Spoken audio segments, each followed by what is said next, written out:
The holidays are here again. You have people coming over? Has this ever happened to you? Or this?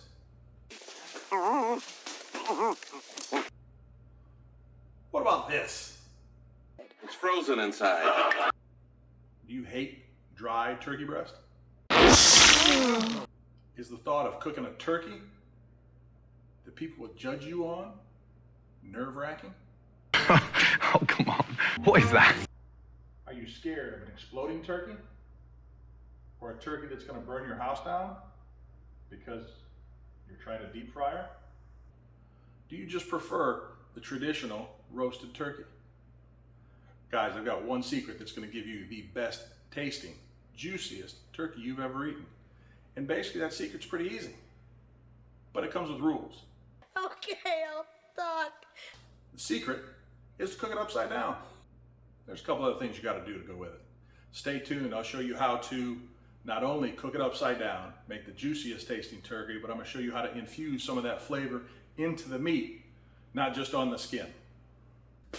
All right, so step number one, you're going to need a turkey. First thing first, you're going to rinse it off. Rinse the inside of that cavity. Rinse the neck. Rinse the back.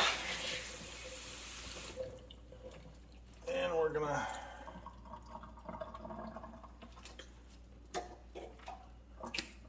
go ahead and set it into our pan.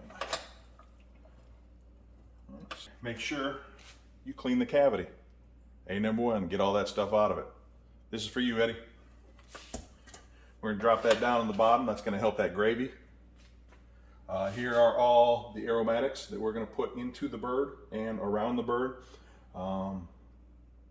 So when we eat, what do we eat with? We eat with our nose first. So the first thing, as soon as somebody comes over, they're gonna smell the turkey going, and that could last a couple hours. I'll definitely smell this for a couple hours. Then we're gonna see it, the visual, then we're gonna finally get into it, into the taste. My priority for this is going to be the taste. Super juicy turkey breast is what I'm looking for. And I also want a good gravy. So, I've got a lot of onions here, lots of carrots, a little bit of celery. We're gonna throw most of this in the bottom for the gravy. We're gonna take a couple pieces. Actually, let's start with garlic. I'm gonna throw that deep in the bird. We're gonna take some of our seasoning, some Tony's, get that inside the bird. Now this guy I just found, this Kindred Master Salt, garlic, sea salt, and butter. I gotta admit, I kinda like it. So we're gonna put some of that into the cavity as well, a fair amount. Then we're gonna throw in some rosemary from the garden. Get that up nice and deep. Some thyme from the garden. I did run out of sage. I don't have any sage. Not a huge fan of sage, but some people may like it. So we're gonna put that in there. Take at least half an onion, throw that in there. Oh, some of it fell, that's fine. A little bit of carrot. A little bit of celery. Then get a little citrus in there as well. Lemons from the lemon tree.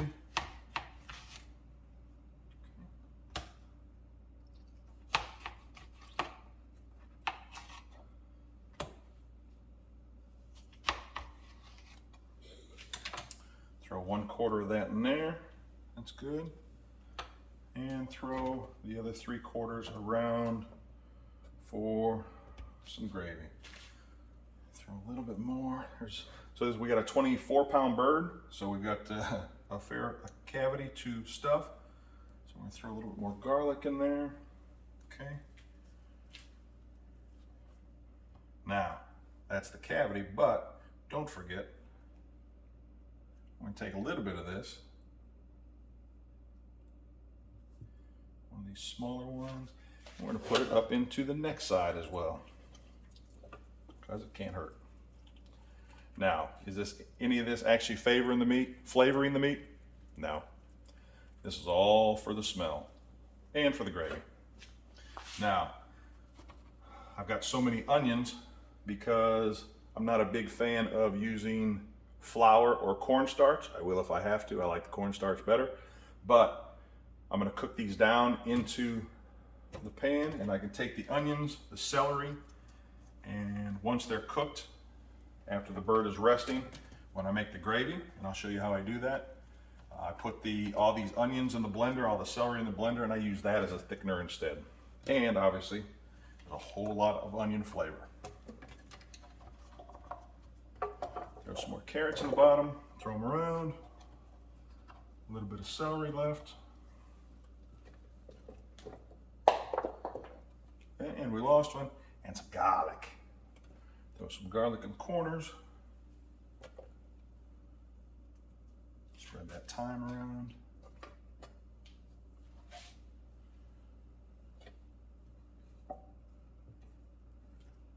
Now, here we go. The rosemary plants went crazy this year, so I got lots of rosemary.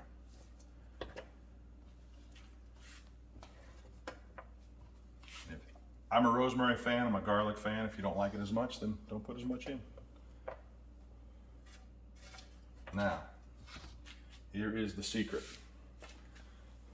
Wash your hands first. Oh, there we go.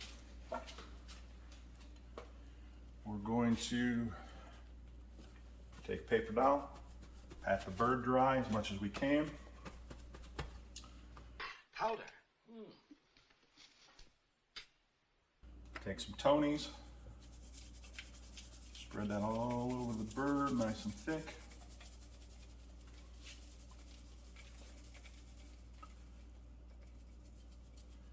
So we're going to season this 3 different times. This is seasoning number 1 going on. And some of this garlic salt on the outside as well.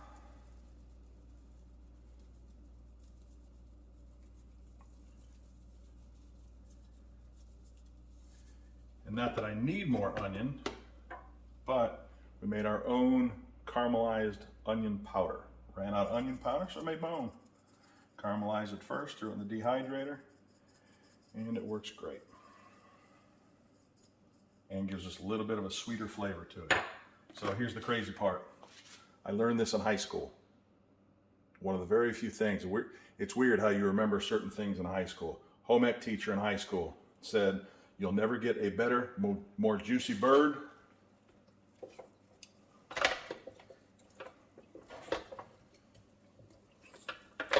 than if you cook it upside down.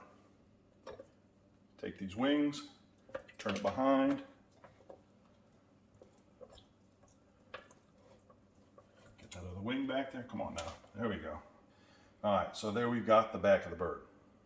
Okay, now, I didn't get a chance for several years to do this. Obviously, I was in high school. I wasn't buying my own turkey. It wasn't for probably 10 years later till I actually started cooking big whole turkeys. The first couple times I did it, I was freaking out. This was kind of before the internet. I couldn't tell which was the top, which was the bottom. So, looking it up in books, encyclopedias and whatnot, watching TV, try to figure out which was the upside. Right here, it's the one with the spine. Now, same thing on this side. We're going to season that pretty well. Now, you don't cook it the whole time upside down.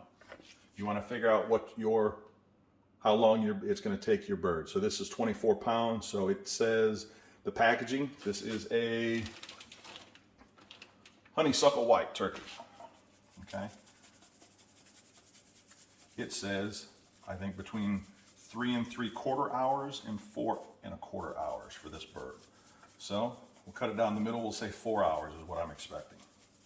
Now my oven will cook it a little quicker. So there we go. So there's that. Now, you want to cook it upside down for anywhere between 50% and 66%. So between half and 2/3 of your time, this is going to be cooked upside down. Now this is going to, on top, this is going to cook all that dark meat, okay? Because we always worry about, well, when the breast is done, is the dark meat going to be done? Well, this way, dark meat definitely gets done at the same time the breast gets done. All of the juices are running right? Gravity is going to pull all those juices down to the breast.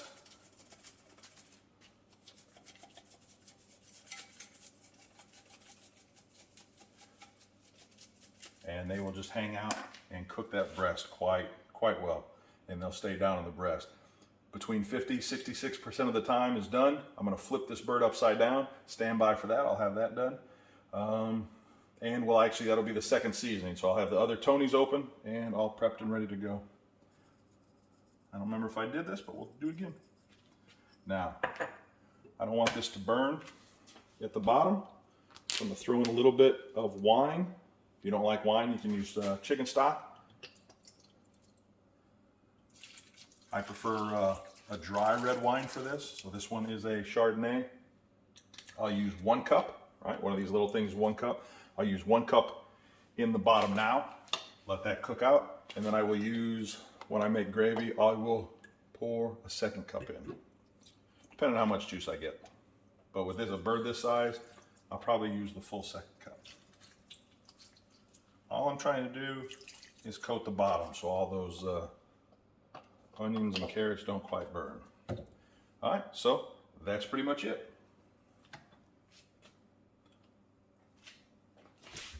Pop that up, oven is ready, and in it goes. You want to keep that towards the bottom rack. Keep that towards the bottom rack so that the top of the oven doesn't overcook the skin. All right, guys, we are about 2 hours and 15 minutes into it.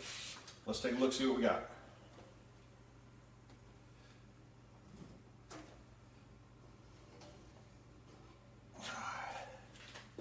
Nice and roasted on top. So a couple of different ways to do this. I like these gloves. They're not insulated, so it's going to get hot fast, but they stay nice and clean. You can do a whole bunch of paper towels. Some people have those forks that you can pick it up and rotate it fairly easily. First of all, though, I'm going to rub some of this side with a little butter. This is going to be the second time that we apply some seasoning. And granted, this is to the outside of the bird. I've brined before. I've done injection, but honestly, stay tuned and I'll show you the best way to season these things. All right. It's already pretty crisp, so I'm not going to put too much on. Season that up a little bit where we didn't get it before. Butter's going to help it stick now. Now the nice thing about cooking this upside down is that it gives it a nice crisp skin all over the place. So as you cut it up, you're going to get some of this skin in with it. So nice and easy.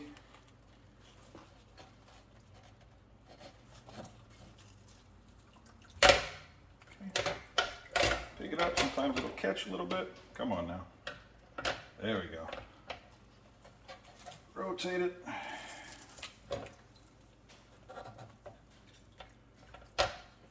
Now, here's one of the downsides to flipping the bird.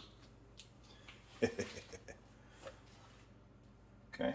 Now, I've seen a couple other people online. I think I saw Martha Stewart do where they'll take the ciabatta bread, cut it in half, and put it underneath.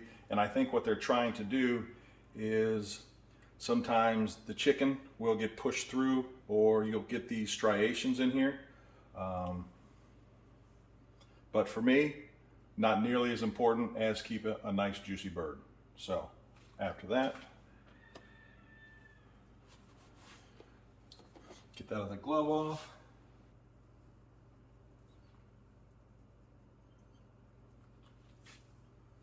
A little bit more seasoning salt.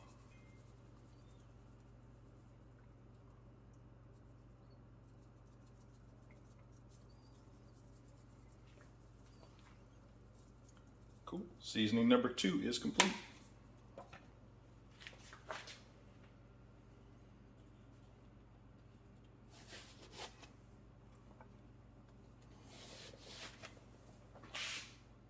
Almost forgot. Temperature control. So we're going to take one, I got 2 probes, and go nice and parallel to the ground. And for some reason, what I do to one breast, I have to do to another. So go ahead and stick a probe in the other one. Currently we are sitting at, let's turn it on. On the flip, we're getting about 122, 115 degrees. So 115 in one, 122 in the other. Evidently one breast is a little warmer than the other one. Hangs a little lower maybe. All right. Now we're looking for a temperature of about 162. 165 means it's done. For some reason this doesn't have the little popper in it. I'm not a big fan of trusting those. I've done 4 birds this week and only one of them actually popped on me. They pop around 165, sometimes it'll be 170. So my plan is to pull these out when it hits 162, tent it, and it'll still go up 5 or 6 more degrees at least. And that'll get us past that 165.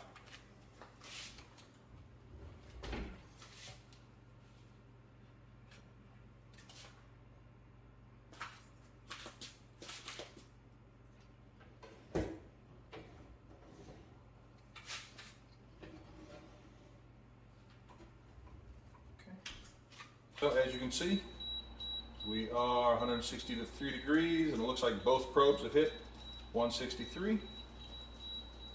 There's one, unplug one, 162, so we'll take it. Good enough. We'll turn that off so it quits beeping. Bring it out, let's see what it looks like. There we go. And let's see what we got. There we go. Looks pretty good, looks pretty good. We're going to take those probes out.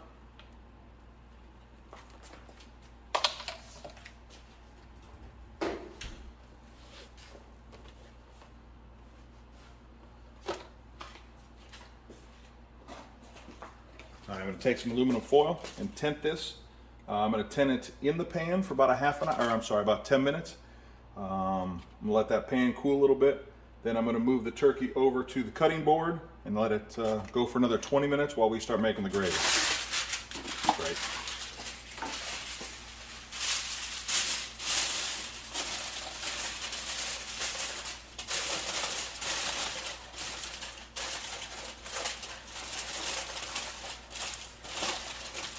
Cool. All right, first things first. We're going to go ahead and remove any of these large pieces of thyme and rosemary. I've already obviously taken the turkey out of here. The turkey's sitting over on the cutting board, cooling off a little bit. I'm going to go ahead and get rid of those.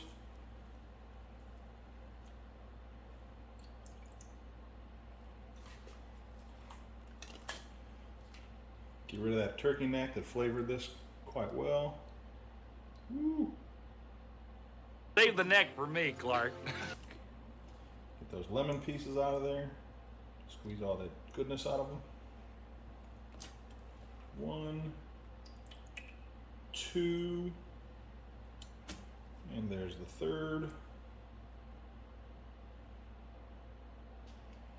Now the rest of this, pull out here slowly. So we're going to take some of these onions, set those up for the blender. Some of that garlic, some of that carrot, celery, all the big chunks.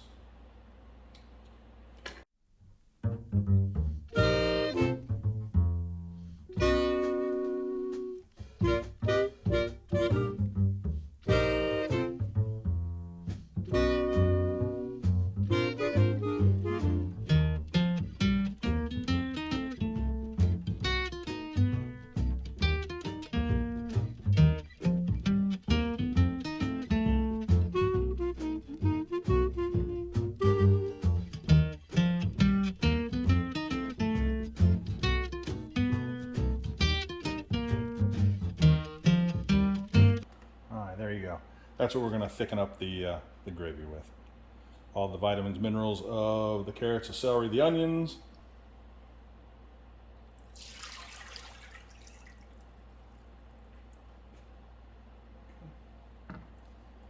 this on. There it is.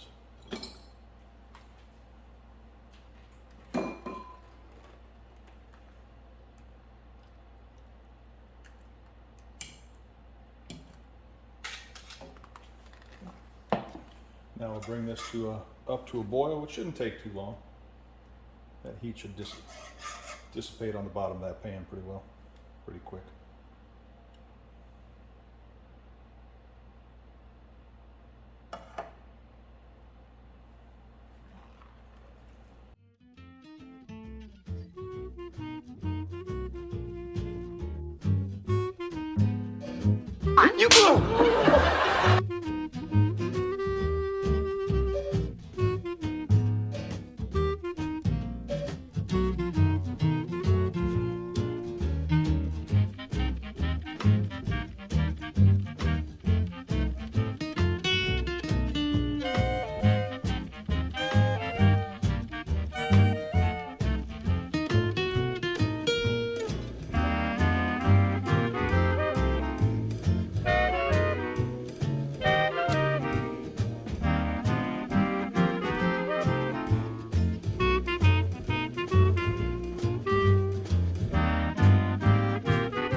We'll go ahead and take this guy out.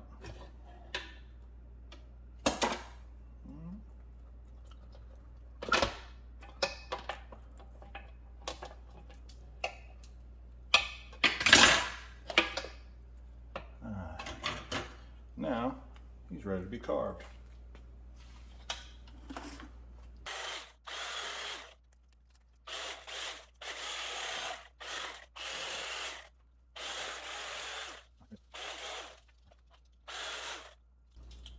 About as juicy as it's going to get right there. Now, earlier we talked about 3 different times when we are going to season. This is time number 3. First, we're going to cut it.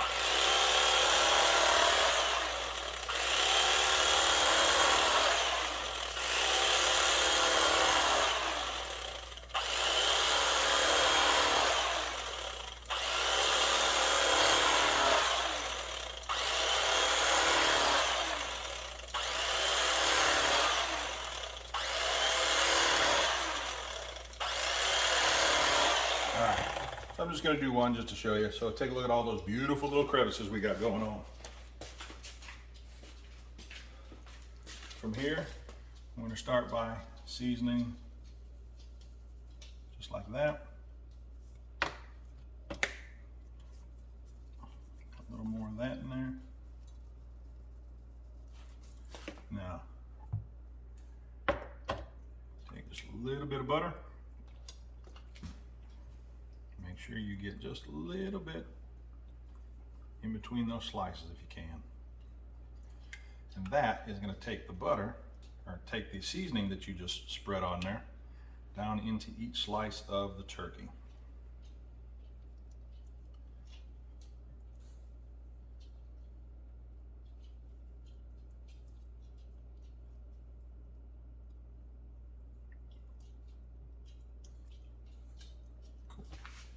Now, let's take this bad boy out and see what we got.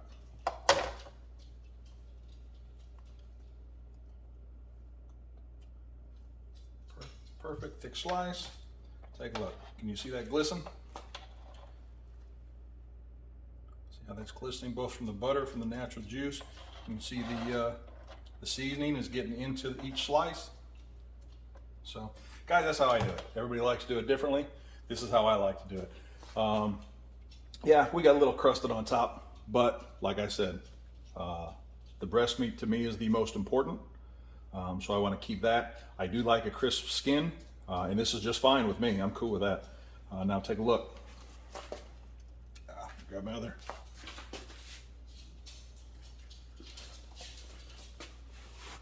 Grab the other glove and flip this guy over, and you got lots of nice crisp skin on the bottom, which you generally don't get with the traditionally roasted turkey. So guys, that's the way I like to do it. Cook it upside down for half to 2/3 of its time, and you will have the juiciest bird you ever take a look at.